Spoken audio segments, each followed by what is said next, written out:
Hello, I'm Dr. Angela Jones, and I'm here today to talk to you about essential behaviors to weight loss success.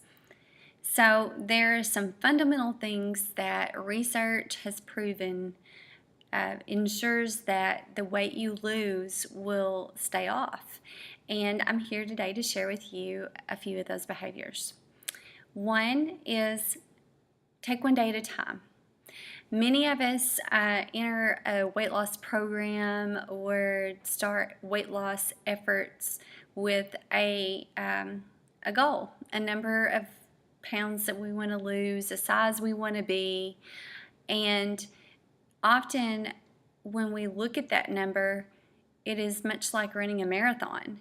If we focus on that finish line too long, then it becomes a very daunting journey and one that is easily given up because it just seems so far away. So instead, focus on those mile markers. Take it one small change at a time. Maybe you drink too many sugary beverages, and a goal for you would be to slowly decrease the amount of sugary beverages you have in a day and start incorporating more water.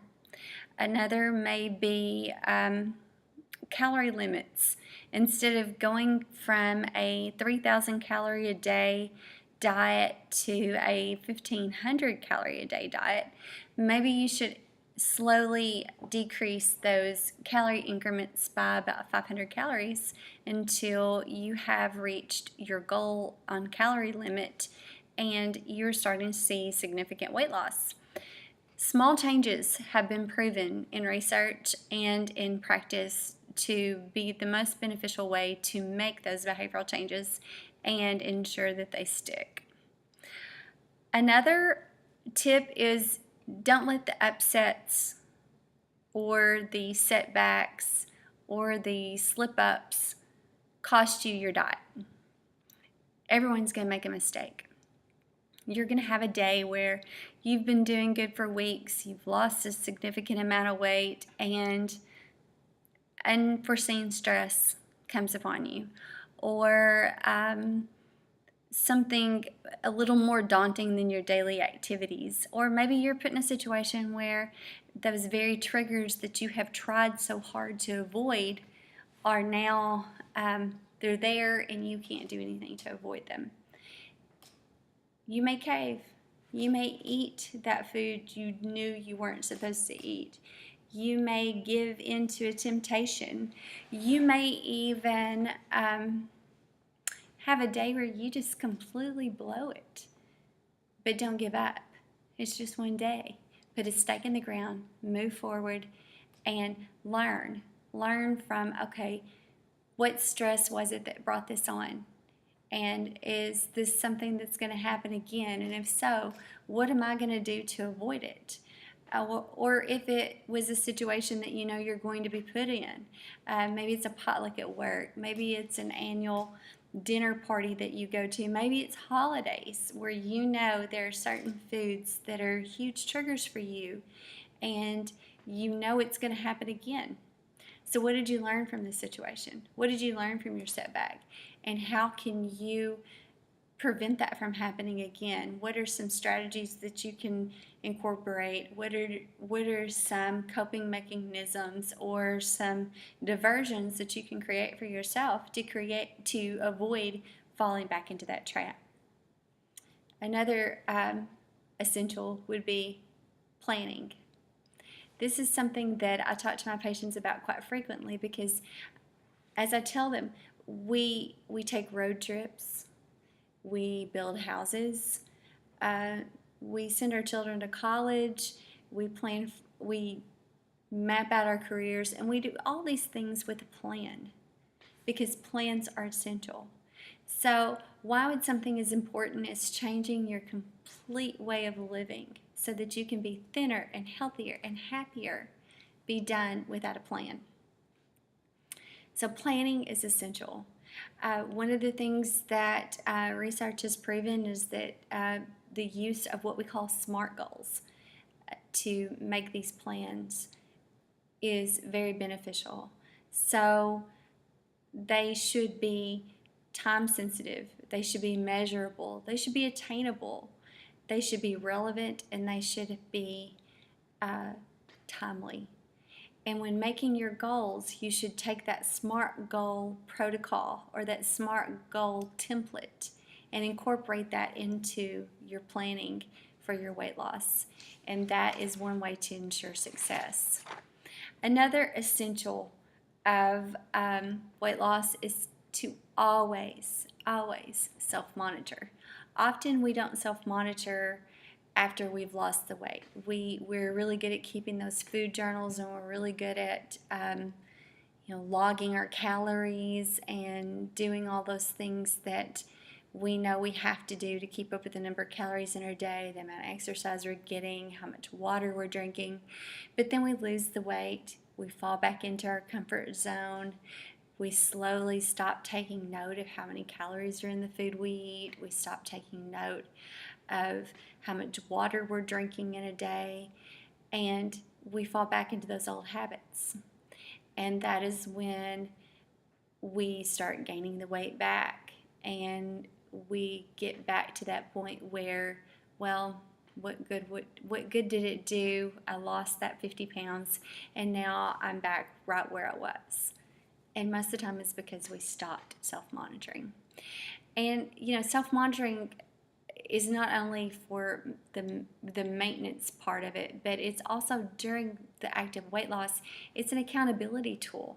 I like to tell my patients, you bite it, you ride it. But not only is it an accountability tool, it's informative.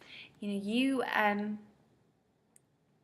are learning your different patterns and techniques and how you deal with, maybe it's just that stressful time of the month where something is due every time that month for work. Maybe, ladies, it's around our menstrual cycle. Maybe it has to do with that monthly family dinner that everyone has when they get together and they know mom's going to bring all those good things from your childhood that tap into those mental anchors that make you crave and want to eat bad things. By keeping a food journal, you're able to pick up on those patterns. You're able to look back on that month in your food journal. This is when I mess up every single month. So what am I going to do in the future to prevent this? But I think also by continually self-monitoring yourself, you make your journey relevant. And when you've lost the weight, your journey's not over. You're continuing to work toward a better you and to maintain the better you that you've achieved. And by continuing to journal or by continuing to monitor, if it's nothing but through a phone app where you put your calories and your exercise in on a daily basis, you're making your journey relevant. Another essential is drink more water. It's very simple. We hear it every day. But how many of us are really, really that good at doing it? I know myself, I'm not a huge water drinker. I just don't enjoy the taste of water. And often I'll go without even having anything to drink for hours at a time or even through an entire meal. I have had to make a conscious effort to drink water. And by doing that, I mean set an alarm on your phone. Put a note somewhere. I have learned through habitual behavior that if I have a bottle of water every morning when I wake, every day before lunch, and every night before I go to bed, I can ensure that I'm having at least 3 12-ounce bottles of water a day. Is that enough? Probably not. I could do better than that. And there are days I do. But I have to admit that since I have been practicing this habit and this change in my life, water has become more palatable to me. And I do drink more water than I do anything else in a day. You can tell yourself you're going to drink a bottle of water before you ever eat a meal. Tell yourself that at 6 a.m., 10 a.m., 12 p.m., 2 p.m., 4 p.m., 6 p.m., you're going to have a bottle of water. Just put that string on your finger, set your phone alarm, write a note on your palm, whatever you have to do. But make those things a necessity and a priority. And the more you do them, the more you will do them. Remove unhealthy triggers. That's probably one of the most essential things that we can do. I hear a lot, well, I was doing really good, and then things got stressful, and either with my teenager did this, or work got crazy, or we had a water leak or power outage, or something happened at home that triggered a stressful event, and I had the cookies in the pantry. I had the ice cream in the freezer. I had a bag of chips there, and I just started eating them, and I couldn't quit. If those cookies, if the bag of chips, if the ice cream hadn't been in your home, you wouldn't have ate them. If you had removed the junk from your office at work, you wouldn't have ate them. If you would have avoided buying those sugary beverages that you love, you wouldn't have drank them. Remove your triggers. Only provide yourself with healthy options, and healthy options is what you will eventually choose. We all have to increase our activity level. And if you do my weight loss program, if you do my online program, you will quickly learn that I am not a stickler for intensive exercise. Exercise is best for maintaining weight. For losing weight, often we can shoot ourselves in the foot by doing some very intensive, crazy, obsessive exercising. But is exercising good? Absolutely. Do we need to move more? Most definitely. But I encourage you that while you're actively losing weight, to move more. If that means taking the stairs and not the elevator, if it means parking a little further out at in a parking lot at your office building, in a shopping center, wherever you're at, so that you have to walk a few more steps, do so.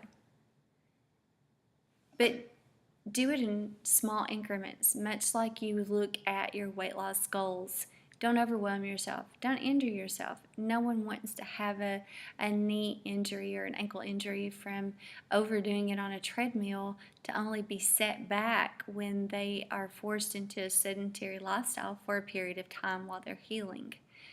No one wants to exercise so much and so obsessively that when they leave the gym, they have given themselves permission to go eat some French fries, or to have that bowl of pasta, or to add an additional 500 or more calories to their daily intake, because they deserve it. And let's face it, we do that. We give ourselves permission-based eating behaviors all the time, and rightly so if you are maintaining your weight, but this just doesn't work when we're trying to lose it. Ultimately, with exercise, I hope you find something you love to do. It may be walking your dog. It may be riding a bicycle. It may be doing yoga in your home. It may be taking a dance class with your spouse. Whatever it is, find some way to move and something that makes you happy, and do it. Tell people about your weight loss plans. That's another very essential part of the weight loss process. If we tell other people, it becomes more real, because then we know when we're at work, when we're with family, when we're with friends, they're watching us. Well, is Shirley serious about this weight loss, or does he really intend to do this, or can we sway him by offering, hey, let's go eat here, let's do this. But if you make your plans known, then you're going to garner not only support from your friends and family and your coworkers, but you may also gain a partner that will do it with you. And not only that, it makes you more conscientious of what you are doing because everyone around you is watching you to see if you're doing it like you said you would. The final, probably most essential way to be successful at weight loss is to reframe your thought process. Think of it as you're selling yourself a product. You're creating a marketing ad that will sell you on the end result. That might be, I really like those cookies, but I don't like those cookies as much as I like losing 20 pounds. Or it might be posting pictures of yourself on your screen saver on your computer, on your refrigerator door, on your pantry door, on the dashboard of your car, at work, on your desk, on your vanity in the bathroom, of you when you are at the weight where you're happiest. That way you have a constant reminder, if this is what I want to look like, this is my goal, this is where I want to be. Create a vision board. I know it sounds hokey, and maybe it is, but it works. And if you put somewhere in plain sight, maybe in the closet where you have to get ready every single morning and put on your clothes in front of a mirror, or maybe it is in your home office, or maybe if it's in your office at work, it's in your cubicle, it's on your desk somewhere, pictures of that cruise you're going to be taking next year, that beach vacation you go on with your family every single year. Maybe it's of you in that dress that's still hanging in your closet that you want to get into, or those pants that you would love to be able to button around your waist. Maybe it is a number, a big number displayed on a board, and that's the number that represents the pounds you want to lose. Maybe it's a feeling you want to have. Everyone has different reasons for wanting to lose weight, but vision boards can help you create that emotion, help you create that thought process, and by reframing your thoughts, you can control a lot of your mental attitude toward the weight loss process. Stop telling yourself, I can't have that. Start telling yourself, I choose not to have that. Or, I want that, but I want to lose weight more. These are just a few tips that you can do to make your weight loss journey more successful. And I have lots more.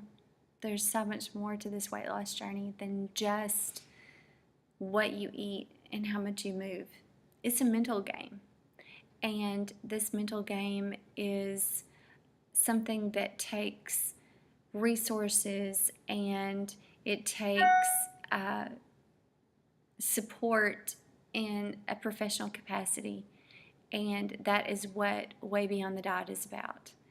Visit me at www.angelafordjones.com and learn more about my Way Beyond the Diet and the OptiFast program and how I can help you lose weight. Until next time.